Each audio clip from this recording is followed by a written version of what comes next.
नमस्कार दोस्तों, स्वागत है आपका आपके अपने YouTube चैनल में। एंड गाइस, आज हम आपके लिए लेकर आए हैं एक और न्यू वीडियो जो कि रिलेटेड है साइकोलॉजी एंड पैडागोजी से रिलेटेड।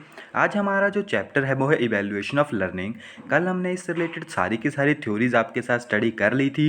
अगर आपने वो नहीं देखी है तो प्लेलिस्ट में आपको वो मिल जाएगी, या हमने एक और प्लेलिस्ट फॉर्म की है जहाँ पे आपको पूरा का पूरा जितनी भी हमने साइकोलॉजी से रिलेटेड वीडियोस डाली है वो पूरी की पूरी एक ही जगह पे आपको मिल जाएगी, जिसमें हमने सारे के सारे चैप्टर्स को एकदम सीक्वेंस में रखा है। अगर आप सेपरेट देखना चाहते हैं तो सेपरेट प्लेलिस्ट भी आपके पास अवेलेबल है, साइकोलॉजी चैप्टर 1, साइकोलॉजी चैप्टर 2 करके, या फिर ऑल सिलेबस करके एक प्लेलिस्ट है जहाँ पे सारा का सारा आपको एक ही बार में मिल जाएगा। तो जैसा कि आपको पता है, 1.5 महीने के बाद यानी 40 to 45 डे के बाद टेट दोबारा से होगा। तो आज हम आपके साथ 50 क्वेश्चन यहाँ पे स्टडी करेंगे। मैं ज़्यादा डिटेल में नहीं बताऊंगा क्योंकि पहले ही मैं बता चुका हूँ। तो ये आपके पास, चाहे आप टेट की तैयारी कर रहे हो चाहे सी टेट की, आप खुद ही जजमेंट लगा लोगे कि जो यहाँ पे क्वेश्चन है वो एग्ज़ाम में पूछे गए हैं। तो घबराने की बात नहीं है। अगर आप इन क्वेश्चंस को फॉलो करते हैं तो आपके 30 में से 25 नंबर तो ऑब्वियसली आ ही जाएंगे। ओके, तो आइए शुरू करते हैं। सो फर्स्ट क्वेश्चन है हमारे पास, फॉर्मेटिव असेसमेंट। अब कल हमने फॉर्मेटिव सुमेटिव सब पढ़ा था, तो फॉर्मेटिव असेसमेंट में कौन से टेस्ट आपके पास आते हैं? तो pre test and post test जो है दोनों के दोनों फॉर्मेटिव के अंदर आते हैं। सो all of this is the right answer. Second है हमारे पास, ओ collection of student work in an area showing growth, self reflection and achievement is known as, तो उसे क्या कहते हैं आपके पास? ये सारी टर्म आपके पास पोर्टफोलियो के अंदर आती है। नेक्स्ट है हमारे पास, the objective of evaluation is. तो जो ऑब्जेक्टिव है इवेल्युएशन के वो क्या क्या हैं आपके पास? Know about the learning difficulties, measure the achievement of learning, know the learning of actual taking place. So all of above is the right answer. Next है हमारे पास, which of the given statement beacon the argument about school based assessment. तो वो क्या थी आपके पास? SBA यानी school based assessment engage with the learner on an irregular based. Okay, so first जो है था इसका राइट आंसर था।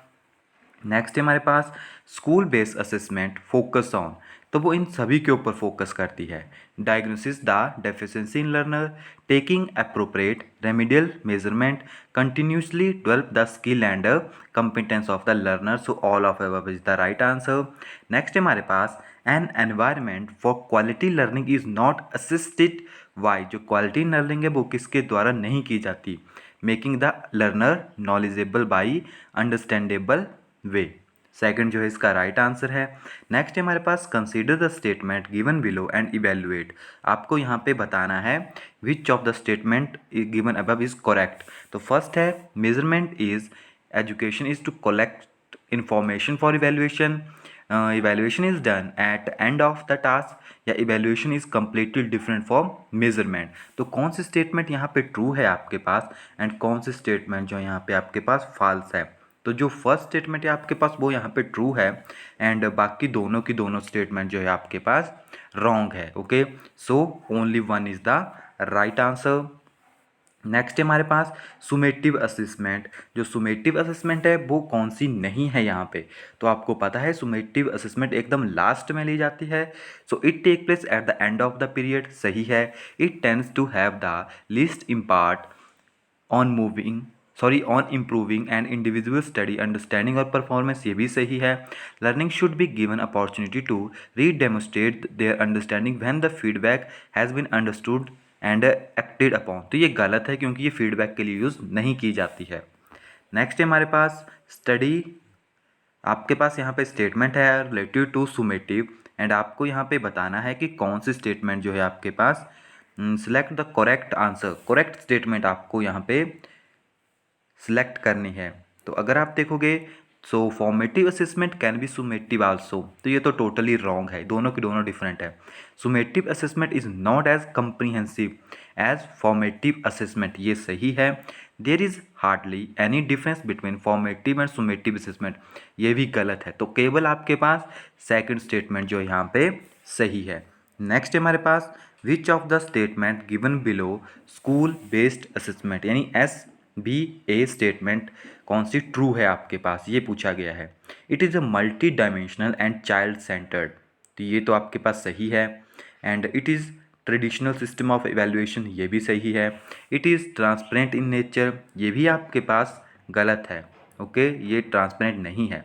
It improve physical, emotional, social and intellectual development of the child, तो ये भी आपके पास सही है।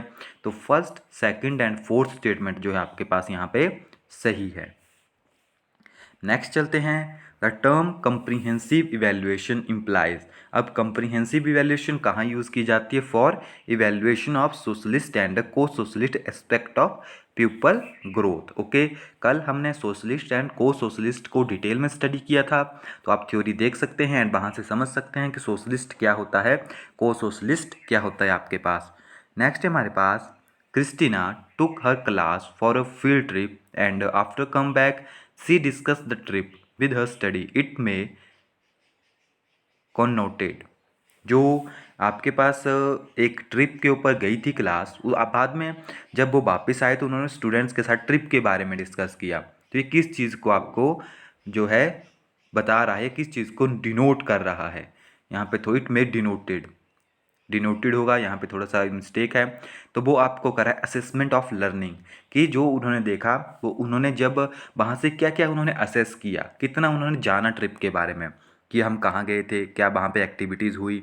नेक्स्ट हमारे पास, which of the following is not an appropriate tool for formative assessment. Formative में आपके पास क्या क्या आता है? ओरल आता है, क्यूज़ आता है, असाइनमेंट आता है, टर्म टेस्ट उसमें नहीं आता है आपके पास। ओके, नेक्स्ट है हमारे पास, diagnosis of the gap in the learner student should be follow by. तो ये किसके थ्रू होती है डायग्नोसिस आपके पास? अप्रोप्रिएट रेमेडियल मेजरमेंट के थ्रू। नेक्स्ट है हमारे पास, to make assessment useful and interesting process one should be careful about labelling student as interest on average learner. Second is the right answer.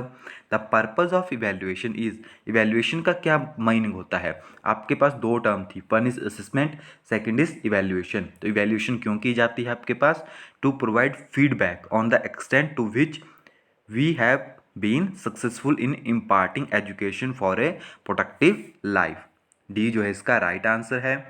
Next है हमारे पास, the type of evaluation which is use to monetize learning process during instruction is called.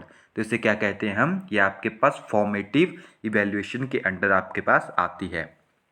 Next है हमारे पास, which of the following is not the tool of formative assessment in socialist domain. तो socialist domain में आपके पास conversation skills involve नहीं है, बाकी एमसीक्यू, प्रोजेक्ट, ओरल, इसके अंडर आपके पास ये सारी की सारी टर्म जो है आ जाती है। ये आपके पास को सोशलिस्ट के अंदर आएगा, जो आपकी फिजिकल, मेंटल, कॉग्निटिव यानी को सोशलिस्ट के अंदर ये टर्म आपके पास आती है, आपके साइकोमोटर स्किल्स। ओके, नेक्स्ट हमारे पास, in CCE formative and summative assessment total 2। तो जो आपके पास CCE है, कंटिन्यूस एंड कंप्रीहेंसिव इवैल्यूएशन, उसमें जो फॉर्मेटिव एंड सुमेटिव असेसमेंट है उसका कितना कितना परसेंट जो है आपके पास इन्वॉल्व होता है? तो यहाँ पे कोई भी आपके पास राइट आंसर नहीं है, क्योंकि फॉर्मेटिव आपके पास जो भी मिड टर्म एग्ज़ाम होते हैं वो सभी होते हैं, एंड सुमेटिव जो है आपके पास फाइनल एग्ज़ाम होता है। नेक्स्ट है हमारे पास, the major purpose of diagnosis test is that of identifying. जो आपके पास डायग्नोसिस टेस्ट है उसका मेजर पर्पज क्या है आपके पास? उसका मेजर पर्पज है आपके पास the general area of weakness in class performance. Okay, so first जो है आपके पास इसका राइट आंसर है। नेक्स्ट है हमारे पास, CCE स्टैंड फॉर, काफ़ी इंपॉर्टेंट क्वेश्चन है, continuous and comprehensive evaluation. Next है हमारे पास, school based assessment is primary based on the principle of. तो स्कूल बेस्ड असेसमेंट किस चीज़ के ऊपर बेस्ड होती है? Teacher know their learner capability better than external examiner. Okay, so second जो है इसका राइट आंसर है आपके पास। नेक्स्ट है हमारे पास, assessment for learning takes into account. तो जो असेसमेंट ऑफ लर्निंग है, in account the following aspect of need of students. Next है हमारे पास, assessment for learning influence learning by reinforcements the connection या connecting between assessment of instruction. Third जो है इसका right answer, assessment for learning. Okay, हमारे पास three terms ही, assessment for learning, assessment of learning. Okay, next है हमारे पास, Raven's progressive matrix test in is an example of dash dash dash.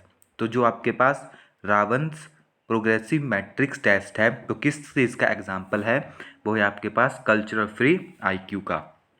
Next है हमारे पास the following are feature of anecdotal record expect it is factual report with enough detail.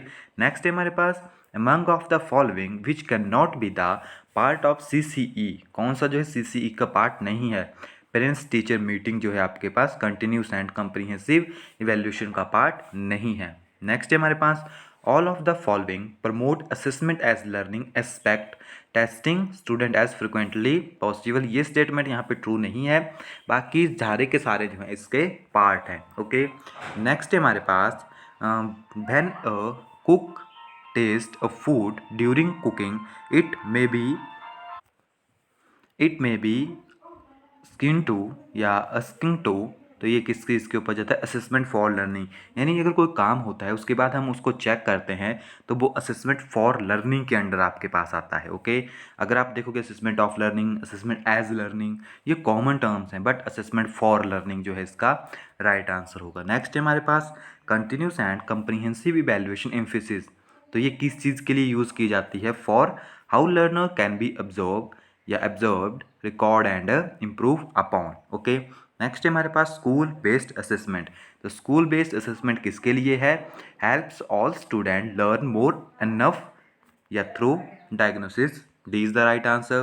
Continuous and comprehensive evaluation mean to assess socialist and co-socialist area regularly during the process of learning। यानी continue हम check करेंगे कि बच्चे की क्या progress है। 3 important point of evaluation, तो ये शुरू में भी हमने देखे थे। फर्स्ट था ऑब्जेक्टिव, हमने ट्राइंगल देखा था जहाँ पे ऑब्जेक्टिव आता है, फिर आपके पास लर्निंग एक्सपीरियंस आता है, उसके बाद आपके पास इवेल्यूएशन आता है एंड दोबारा से ये प्रोसेस रिपीट होती है। नेक्स्ट हमारे पास इवेल्यूएशन में, अब इवेल्यूएशन का क्या मीनिंग होता है आपके पास, टू स्टडी द सक्सेसफुल या success and failure of the student during the learning. Which of the following statement is true. So यहाँ पे सही स्टेटमेंट है आपके पास the formative assessment summarise the development of learning during a time interval. Next है हमारे पास a teacher asking his or her student to draw a concept map to reflect the comprehensive of a topic he she is conduct formative assessment। अगर कोई काम हो रहा है तो वो आपके पास फॉर्मेटिव असेसमेंट के अंदर आएगा।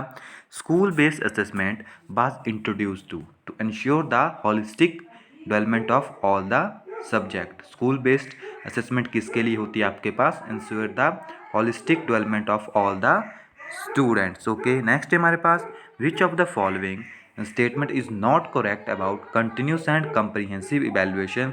कंटिन्यूस एंड कंप्रीहेंसिव इवेल्युएशन के लिए कौन सी स्टेटमेंट जो है सही नहीं है, वो है आपके पास it accumulate burden on a teachers. Next है हमारे पास which of the following is not an appropriate tool for formative assessment.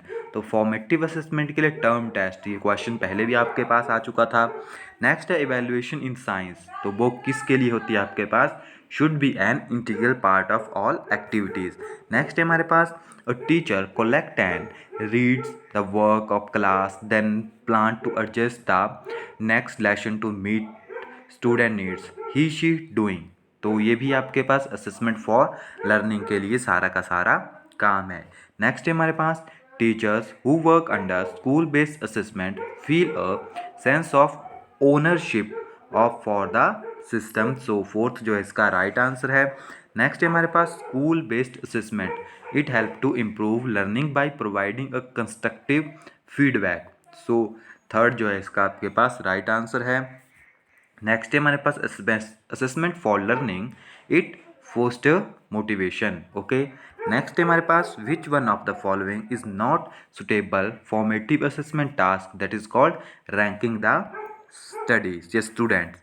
Next है हमारे पास assessment of student can be use by teachers in teaching to develop in insight into, तो ये किसके लिए आपके पास यूज़ हो सकता है, ये हमारे पास यूज़ होता है changing the teaching approach to meet student needs. Okay, next है हमारे पास continuous and comprehensive evaluation is essential for, तो वो किस चीज़ के लिए सबसे ज़्यादा जरूरी है, understand how learner can observe record and improve upon, कि ये समझना कि लर्नर किस तरह से सीख रहा है एंड उनके रिकॉर्ड्स बनाना। नेक्स्ट है हमारे पास in learning assessment is essential for, motivation के लिए सबसे ज़्यादा जरूरी होती है असेसमेंट।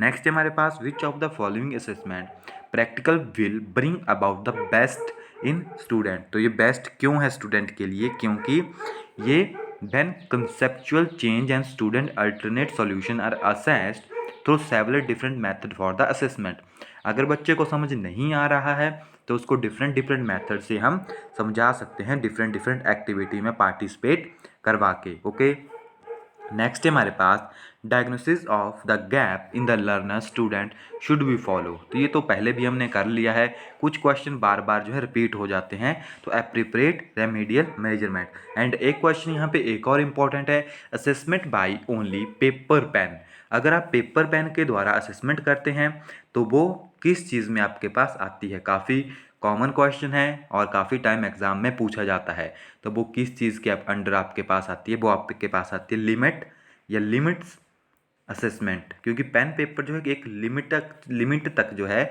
बच्चे को असेस करता है। नेक्स्ट क्वेश्चन आता है आपके पास असेसमेंट, कि असेसमेंट जरूरी क्यों है, तो असेसमेंट जरूरी क्यों होती है आपके पास, क्योंकि ये फीडबैक देती है लर्नर्स का to the student, sorry teachers को, कि बच्चा किस तरह से सीख रहा है। एंड असेसमेंट क्यों जरूरी है आपके पास, क्योंकि it is a way to improve learning. Okay, assessment क्यों जरूरी है आपके पास, assessment is a way to improve learning. Okay, तो यहाँ पे आपके पास 11th चैप्टर कंप्लीट होता है, कल हम नेक्स्ट चैप्टर आपके पास शुरू करेंगे जो है इवैल्यूएशन पर्पस से रिलेटेड, इसमें भी आपके पास काफ़ी इम्पॉर्टेंट टॉपिक्स हैं, तो कोशिश करेंगे कि इसको भी आपको अंडरस्टैंडिंग यानी हिंदी में इसको प्रॉपरली ट्रांसलेट करके विदाउट थ्योरी को पढ़ के हम आपको इसको समझा सकें। सो आई होप कि आपको इसके बारे में जितना भी यहाँ पे आइडिया था वो समझ आ चुका है। सो मिलते हैं नेक्स्ट वीडियो में, तब तक के लिए thank you, have a nice day.